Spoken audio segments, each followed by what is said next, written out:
नमस्कार। विज्ञान जगत के इस स्मार्ट एपिसोड में आपका स्वागत है। और ये स्मार्ट एपिसोड क्यों?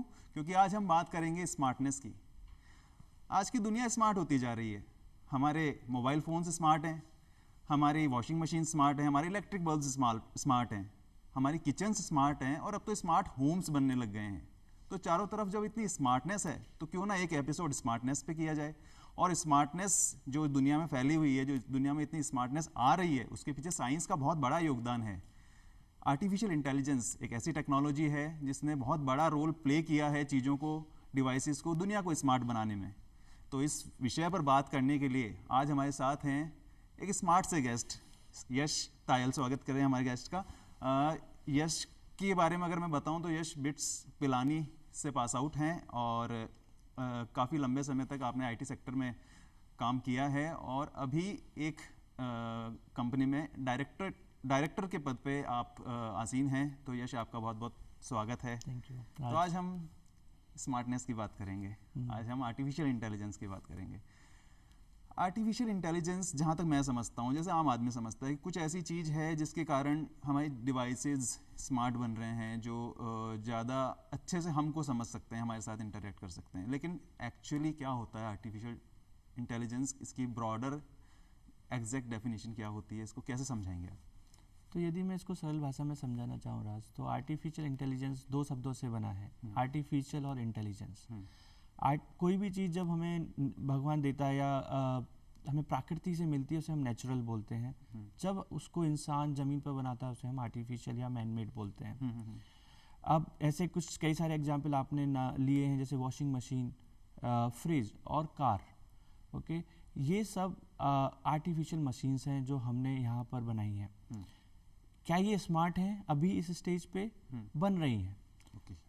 जैसे बहुत इंटेलिजेंट, जब हम इंटेलिजेंस का जब हम बात करते हैं तो हम ह्यूमन की इंटेलिजेंस से समझ सकते हैं कि उसकी किस तरीके की चीज़ें उसमें आती हैं। हम सोच सकते हैं, हम सीख सकते हैं, हम वातावरण से समझ सकते हैं और उस हिसाब से रिएक्ट कर सकते हैं। जैसे कार का एग्जाम्पल यदि मैं लूँ, आज जो कार है वो स्मार्ट नहीं है। उसके लिए आपको एक ट्रेन ड्राइवर चाहिए जो वातावरण के हिसाब से उसको चला सके। जैसे कि आप हाईवे पर हैं तो तेज चला सके, मार्केट में हैं तो देख कर चला सके, और यदि सिग्नल पर है तो रोक कर चला सके। जब ये कार इंटेलिजेंट हो जाएगी और जिसको हम अब सेल्फ ड्राइविंग कार और ड्राइवरलेस कार बोलेंगे, तब इसमें आर्टिफिशियल इंटेलिजेंस का यूज होगा। तब ये कार में एक सॉफ्टवेयर लगाया जाएगा जो अपने वातावरण से सेंसर के थ्रू रियल टाइम पे रिस्पॉन्स कर सकती है और आपको किसी ह्यूमन इंटरवेंशन की ज़रूरत नहीं होगी। ओके, तो बिना ह्यूमन इंटरवेंशन के कोई डिवाइस अपनी बुद्धिमत्ता से कैसे काम कर सकता है? इसको हम बोलते हैं इंटेलिजेंस। वो डिवाइस इंटेलिजेंट होगा, जैसे आपने कार के एग्जांपल से बहुत अच्छे से समझाया। इससे रिलेटेड कुछ टेक्नोलॉजीज़ हम जनरली सुनते हैं, जैसे कि मशीन लर्निंग, डीप लर्निंग या नेचुरल लैंग्वेज प्रोसेसिंग। तो इन टेक्नोलॉजीज़ के बारे में थोड़ा सा बताइए, क्योंकि काफ़ी टेक्निकल हैं, जनरली समझ में नहीं आती है। तो इस तरह समझाइए कि हम हमारे दर्शक आसानी से समझ सकें। बिल्कुल बिल्कुल। तो जैसे हमने देखा कि ह्यूमन को भी ट्रेन होना पड़ता है। हमको ड्राइविंग करना है, किसी भी चीज़ के लिए हमें सीखना पड़ता है। और आर्टिफिशियल इंटेलिजेंस ये मशीन को इंटेलिजेंट बनाने का प्रोसेस है। इसके अंदर जो इंजन लगता है जिससे वो मशीन रन होती है इंटेलिजेंटली, उसको हम मशीन लर्निंग कहते हैं। वो मशीन लर्निंग में हम बहुत सारा डेटा देते हैं जिससे वो सीखता है। उस डेटा को आप एक बहुत सारा डेटा देंगे तो आप उसको पहले सिंप्लीफाई करेंगे, फिर उस डेटा पे सीखेंगे और फिर उसको मशीन में अप्लाई करेंगे। ठीक है। अब ये इंजन सरल भी हो सकता है, जटिल भी हो सकता है। तो सरल बहुत तरीके होते हैं, लेकिन जब ये जटिल होता जाता है, जब हमारे ब्रेन की तरह ब्रेन में न्यूरॉन्स होते हैं जो हमको ये सब करने के लिए हेल्प करते हैं। ठीक है। इसी तरीके से यदि मशीन में हम न्यूरल नेटवर्क का यूज करते हैं तो उसे हम बोलते हैं डीप लर्निंग। वो आपके कॉम्प्लेक्स से कॉम्प्लेक्स हमारे जो स्किल्स हैं वो रेप्लिकेट करता है मशीन में। ओके। आपने नेचुरल लैंग्वेज प्रोसेसिंग का बात किया। हम देखते हैं आज फ़ोन में हम ओके गूगल, एलेक्सा, सीरी बोल के उनसे हम कुछ काम करवा सकते हैं। मैंने देखा है कि हम जब गाँव में जाते हैं तो लोग मैप में टाइप नहीं कर सकते, पर बोलकर एक जगह से दूसरी जगह जाने के लिए डायरेक्शन दे देते हैं। ये नेचुरल लैंग्वेज प्रोसेसिंग का एक एप्लीकेशन है जी। इसमें जैसे हमारी ह्यूमन की क्या शक्ति है कि हम लैंग्वेज को पढ़ सकते हैं, समझ सकते हैं, प्रोसेस कर सकते हैं और उस हिसाब से हम जवाब दे सकते हैं। जो क्वेश्चन आप मुझसे पूछेंगे उसी का मैं आंसर कर सकता हूँ जी। ये आर्टिफिशियली इंटेलिजेंट मशीन जो हैं उनमें यदि हम नेचुरल लैंग्वेज प्रोसेस का काम करें तो वो किसी भी भाषा में, हिंदी, मारवाड़ी, किसी भी भाषा में समझ सकती हैं। उसको पीछे से जैसे हमने उनसे पूछा जयपुर का क्या टेम्परेचर है, समझ कर फाइंड आउट कर कर हमें आंसर देती है जी। ये नेचुरल लैंग्वेज प्रोसेस। तो आपने बताया कि मशीन्स की जो लैंग्वेज है उनकी भी अपनी एक लैंग्वेज है और एक लैंग्वेज है जो हम ह्यूमंस बोलते हैं, उसको हम बोलते हैं नेचुरल लैंग्वेज। मशीन्स की जो लैंग्वेज है मशीन लैंग्वेज, क्या किसी तरह की कुछ समरूपता है इनके बीच में या ऐसा कुछ do they have anything in common? हमारा ऑब्जेक्टिव आर्टिफिशियल इंटेलिजेंस में कॉमनलिटी लाना है। आज मशीन्स अपने केवल एक रोबोट का काम कर रही हैं जी। पर वो हमारी बातें कितनी आसानी से समझ जाएं, यही आर्टिफिशियल इंटेलिजेंस की ताकत है। जी। तो जो मशीन लैंग्वेज है उसको कितना करीब ला सके हम नेचुरल लैंग्वेज के, कितना आसानी से मशीन जैसे अपनी लैंग्वेज समझती है उतना हमारी लैंग्वेज भी समझ जाए, इसको हम आर्टिफिशियल इंटेलिजेंस कहेंगे। अचीव करना चाहिए। इंटरनेट जब से आया है तब से एक तरह का एक क्रांति हुई है, खास करके आर्टिफिशियल इंटेलिजेंस के क्षेत्र में जब हम देखते हैं तो it is highly dependent on internet. अभी जो टेक्नोलॉजीज़ हैं इंटरनेट की वो भी अपग्रेड हो रही हैं टाइम के साथ। अभी हम 5G पे पहुंच गए हैं। कितना इम्पॉर्टेंट है एक अच्छी इंटरनेट व्यवस्था, 5G टेक्नोलॉजी जैसे कितना इम्पॉर्टेंट रोल प्ले करेगी आर्टिफिशियल इंटेलिजेंस के क्षेत्र में? देखिए आर्टिफिशियल इंटेलिजेंस में दो चीज़ बहुत इंपॉर्टेंट है जी। एक डेटा और दूसरा इंटरनेट। जी। जैसे हमने बात किया कोई भी मशीन को सीखने के लिए डेटा लगेगा। हम बचपन से कैसे सीखते हैं, अपने पेरेंट्स से, फ्रेंड से, हम एक्सपीरियंस से सीखते हैं, ऐसी मशीन सीखती है। उस डेटा को प्रोसेस करने के लिए आपको इंटरनेट लगेगा, लेकिन वो इंटरनेट फास्ट होना चाहिए। क्योंकि आप सोचिए, आप जैसे हम सेल्फ ड्राइविंग कार का बात कर रहे थे जी। आप मार्केट में हैं, सडनली कोई आ जाता है जी। आपको विद इन माइक्रो सेकेंड्स के अंदर आपको उसका बचाव करना पड़ेगा, नहीं तो एक्सीडेंट हो जाएगा। बिल्कुल। इसलिए इंटरनेट फास्ट होना, और जैसे आपने 5G का बात किया, जैसे हम 5G को रोल आउट कर रहे हैं इंडिया में, ये हमारे AI को और इन्हांस करेगा और आगे बढ़ाएगा। 5G की आज की डेट में 20 से 30 गुना स्पीड देने की चांसेज है। जी। जो उसका रिस्पॉन्स टाइम है, जैसे हमने कार के लिए बात किया, वो 50 मिली सेकेंड से रिड्यूस होकर 1 मिली सेकेंड हो जाएगा। जी। तो वो हमारी रीढ़ की हड्डी है AI के लिए। जी जी जी जी। तो आपने 5G की बात करी, इंटरनेट ऑफ थिंग्स हम सुनते हैं कि किस तरह से चीज़ें जो है इंटरनेट का इस्तेमाल करते हुए स्मार्ट हो रही हैं, एक दूसरे से इंटरेक्ट कर रही हैं, उसके बारे में थोड़ा और बताइए। तो आज की डेट में जो इंटरनेट है हमारे स्मार्टफोन्स में है, लैपटॉप में है, लेकिन हमारी दिनचर्या की, आप जैसे आपने स्मार्ट होम्स का बात किया, स्मार्ट होम्स में क्या हो रहा है कि हमारी दिनचर्या से रिलेटेड जो भी चीज़ें हैं, पंखे, AC, वॉचेस, सभी इंटरनेट से हम कनेक्ट कर रहे हैं। तो आप यदि घर से बाहर गए और आप अपने घर में गीजर खुला छोड़ गए, आप यदि वो गीजर स्मार्ट है तो आप बाहर से भी उसको बंद कर सकते हैं, क्योंकि वो इंटरनेट से कनेक्टेड है। आपके पास स्मार्टफोन है, आप उसको ऑन ऑफ कर सकते हैं। जी। तो इंटरनेट ऑफ थिंग्स एप्लीकेशन है आर्टिफिशियल इंटेलिजेंस का। जी। अब बहुत सारी जो ये IoTs हैं ये इंटेलिजेंट होती जा रही हैं कि वो आपके घर में नहीं होते भी खुद, जैसे ही वहाँ पे कोई मूवमेंट नहीं होगी, वो खुद बंद हो जाएंगे। जी। आपको टेंशन लेने का ज़रूरत ही नहीं। जी जी जी। फिर क्लाउड कंप्यूटिंग की भी बात आती है कि बहुत सारा डेटा है हमारे पास, उसको हम कैसे मैनेज करें। तो इसमें हमने सुना है क्लाउड कंप्यूटिंग हेल्पफुल है, बट कैसे है, कैसे काम करता है, इसके बारे में थोड़ा बताइए, और फिर ये तीनों चीज़ें कैसे रिलेटेड हैं? बिल्कुल। तो क्लाउड कंप्यूटिंग, देखिए आज सबके पास स्मार्टफोन्स हैं। जी। जब हम स्मार्टफोन्स, लैपटॉप वगैरह यूज करते हैं, कुछ बेसिक प्रॉब्लम सबके पास होती हैं। जी। सबसे पहला बात, यदि आपका फ़ोन खो जाए, आपका फ़ोटोज़, आपके फ़ोन नंबर्स, कॉन्टैक्ट सब आपके वो भी खो जाते हैं। उनको पाने के लिए बहुत टाइम लग जाता है। जी। दूसरी चीज़, आप यदि आपने लैपटॉप में कुछ काम किया घर पर, जी या आपके पास लैपटॉप आप कैरी कर सकते हैं, आपने कंप्यूटर में कुछ काम किया, जी आप बाहर चले गए और वो डॉक्यूमेंट आप एक्सेस करना चाहते हो, आप बाहर से नहीं कर सकते। जी तीसरा चीज़ जो हम देख रहे हैं अभी, डेटा इतना हो गया है, हमारे डे टू डे में वीडियो कॉल्स वगैरह में इतने फोटोज इतने वीडियोस हो गए हैं, किसी एस्टिमेट के हिसाब से हम दिन में 140 GB डेटा कंज्यूम करते हैं, जी जो कि 150 पिक्चर के बराबर है। वो डेटा जब हम कंज्यूम कर रहे हैं, हमारे में एक वार्निंग आती रहती है, स्टोरेज फुल। जी हमेशा रहता है कि हमारा मोबाइल का स्टोरेज फुल हो रहा है, बिल्कुल बिल्कुल हमें पुरानी चीज़ें डिलीट करनी पड़ती है, बिल्कुल। और जैसे जैसे स्टोरेज बढ़ता है वैसे वैसे हमारा फ़ोन भी स्लो होता जाता है। तो इस सारी प्रॉब्लम का जो सॉल्यूशन है वो है क्लाउड कंप्यूटिंग। अच्छा क्लाउड कंप्यूटिंग में आप एक सेंट्रल सर्वर यूज करते हो जो इंटरनेट से आपके डिवाइसेस से कनेक्ट है। अच्छा तो आपका सारा की सारा डेटा वो सर्वर्स में सेफ है और सिक्योर है। ओके पहला चीज़, जी आप उसको कहीं से भी, जयपुर से, पिलानी से, दिल्ली से, कहीं से भी एक्सेस कर सकते हो, ठीक है। कभी भी। तीसरा चीज़, आपको यदि स्टोरेज कम पड़ता है तो आप ये मंथली सब्सक्रिप्शन पे काम करता है, आप अगले महीने में आप जैसे बढ़ा दीजिए उसको। तो आप अभी 100 GB कंज्यूम करते थे, 200 GB कर रहे हो, तो आप उसको बढ़ा दीजिए। जी ये बहुत इंपॉर्टेंट है क्योंकि हमारी जो स्मॉल इंडस्ट्रीज हैं, MSMEs हैं, सब डिजिटलाइजेशन की तरफ जा रही हैं, जी सबका डेटा बढ़ रहा है, लेकिन आज वो अपने इन हाउस सर्वर्स बनाती है जो बहुत कॉस्टली होते हैं। जी उनकी सिक्योरिटी रखना, जी उनके लिए मेंटेनेंस करना बहुत डिफिकल्ट है। जी तो यदि MSMEs क्लाउड कंप्यूटिंग को यूज करेंगी तो वो मंथली बेसिस पे, सब्सक्रिप्शन के बेसिस पे काम कर सकती है। जी अब आपने मुझे तीनों लिंक कैसे हैं?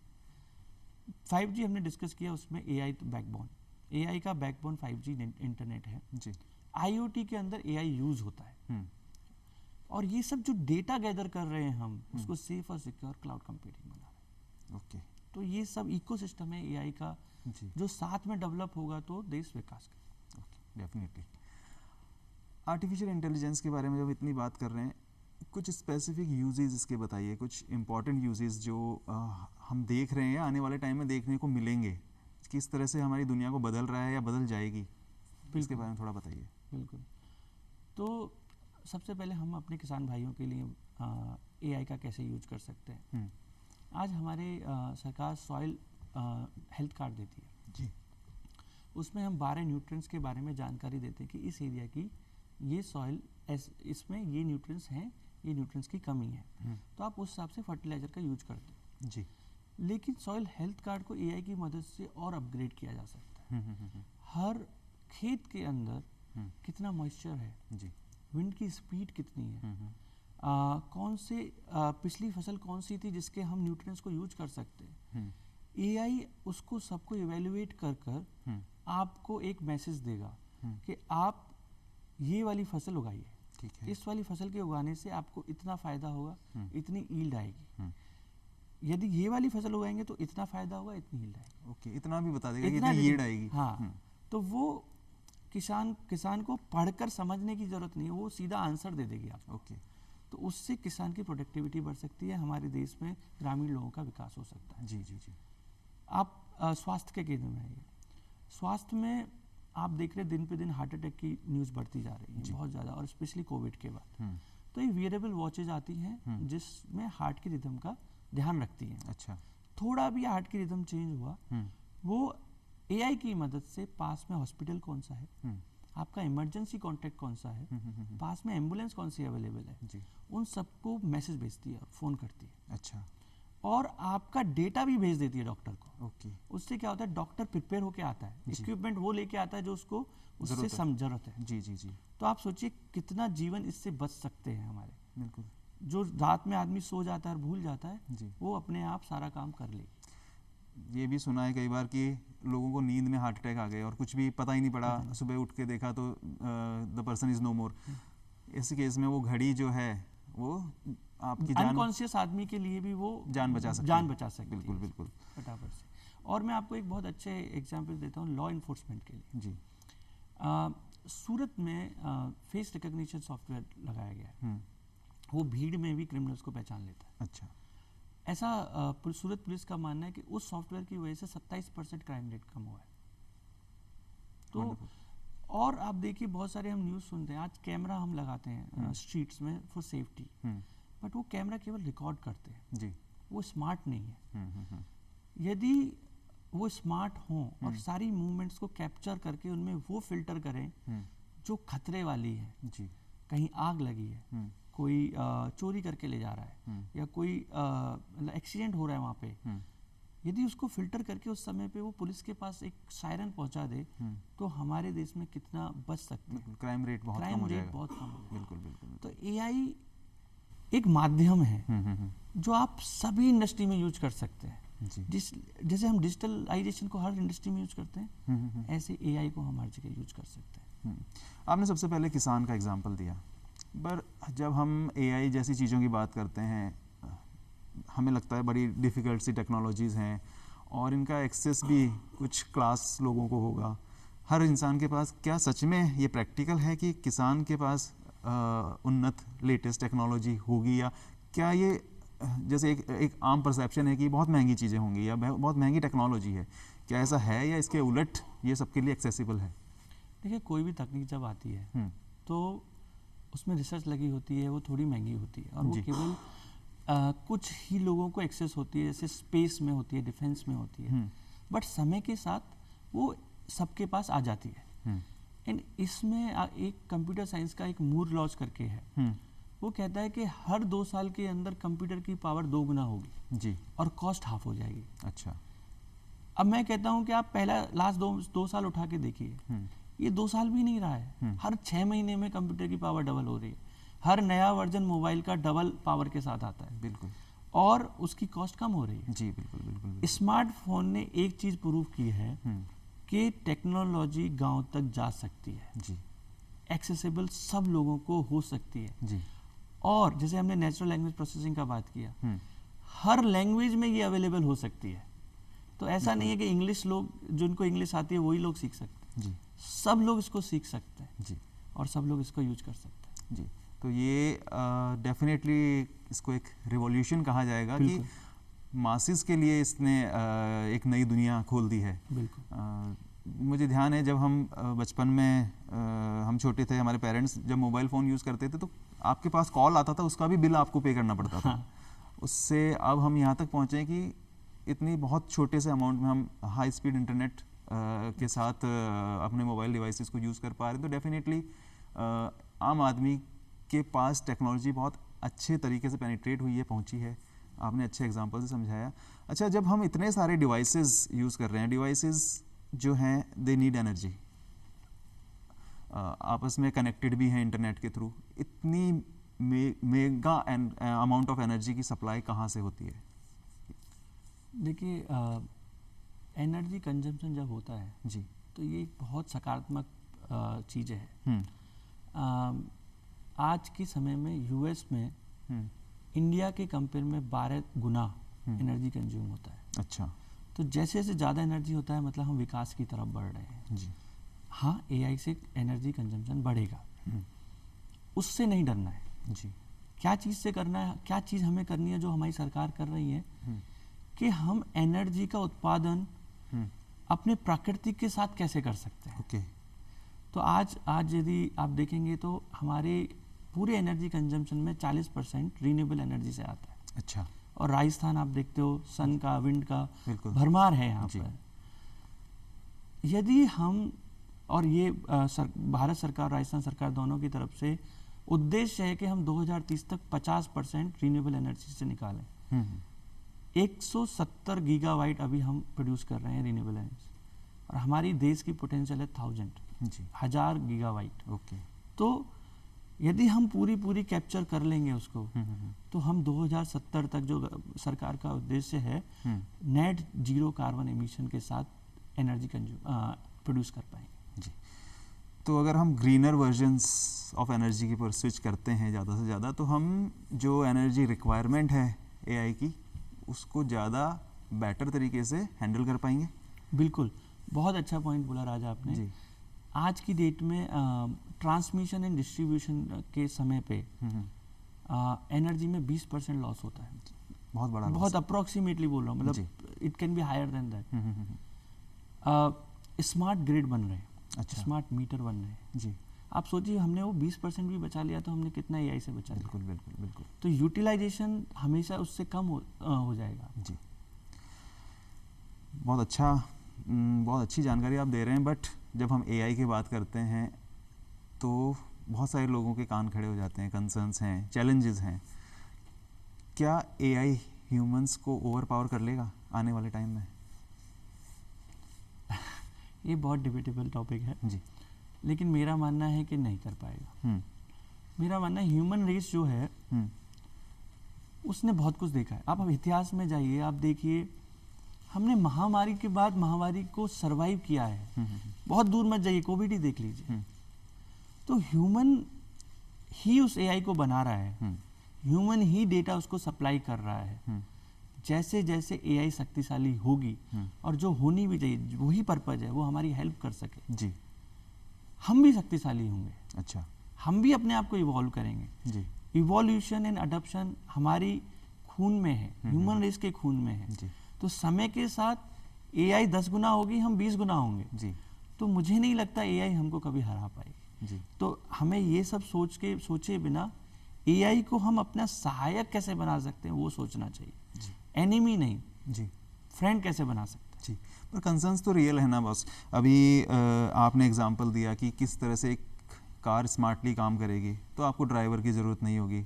किस तरह से आपके घर के काम काफ़ी सारे अपने आप हो जाएंगे। जब चीज़ें इतनी ऑटोमेटेड हो जाएंगी, क्या जॉब लॉसेस नहीं होंगे?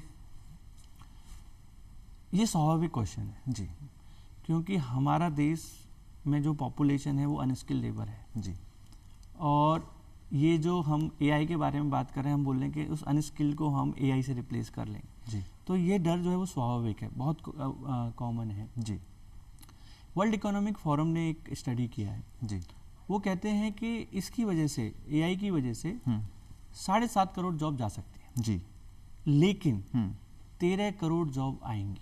ओके, एक एग्जाम्पल से समझते हैं हम, अगेन हम इतिहास में जाते हैं और इससे बहुत क्लियर हो जाएगा। आप 5 साल पहले जाइए और ई कॉमर्स के बारे में किसी से बात करिए।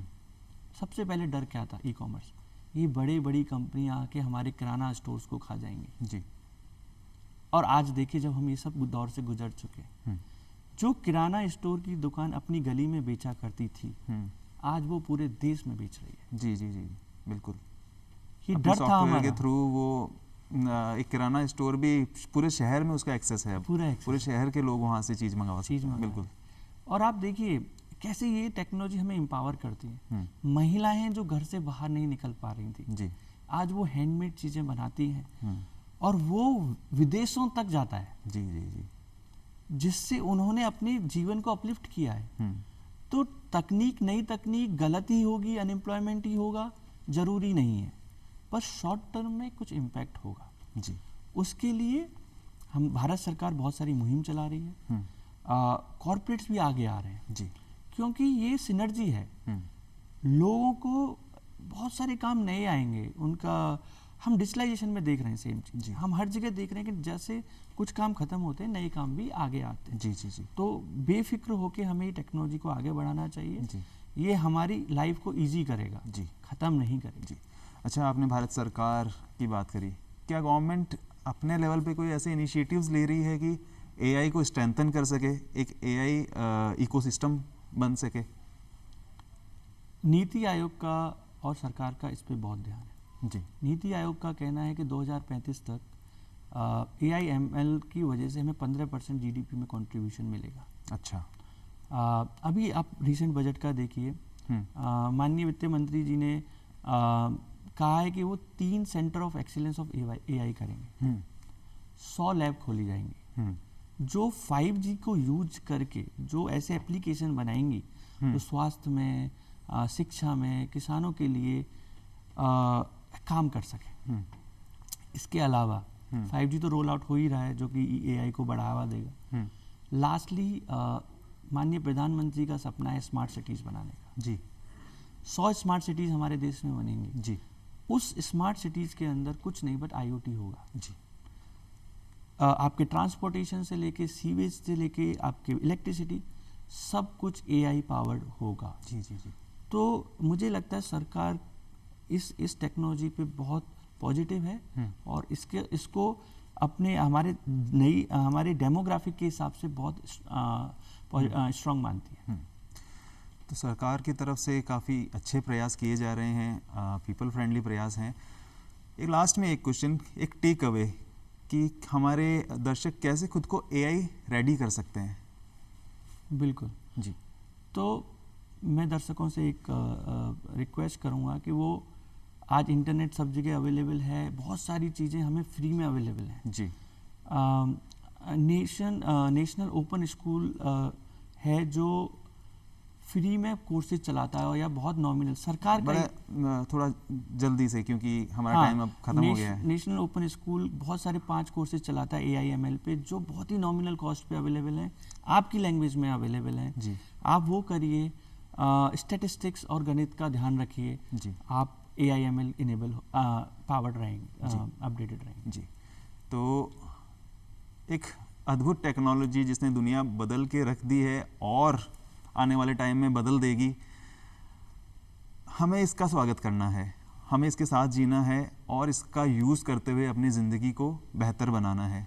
डेफिनेटली जिस तरह से पिछले सदी में हमने देखा कि किस तरह से इंटरनेट ने दुनिया को बदला, ये ज़माना है, ये वाली एज है AI की, आर्टिफिशियल इंटेलिजेंस की एज। पूरी दुनिया बदल जाएगी और डेफिनेटली पॉजिटिव चेंज आएंगे। हमारे स्वास्थ्य, हमारी इकोनॉमी, हमारी सुरक्षा सब कुछ बेहतर होगी, ऐसी संभावना है, ऐसा हम मान के चल रहे हैं और इसीलिए ये टेक्नोलॉजी है हमारी मदद के लिए। तो डेफिनेटली आर्टिफिशियल इंटेलिजेंस जो है एक इसका नया युग है, इसके बारे में हमने डिटेल में चर्चा करी है हमारे एक्सपर्ट के साथ। उम्मीद है आप सब लोगों को अच्छा लगा होगा। हमारे YouTube चैनल पे हमें ज़रूर सब्सक्राइब कीजिए, देखते रहिए कार्यक्रम विज्ञान जगत। आपका बहुत बहुत स्वागत है, आप इस कार्यक्रम में आए और दर्शकों को इतनी अच्छी जानकारी दी। Thank you.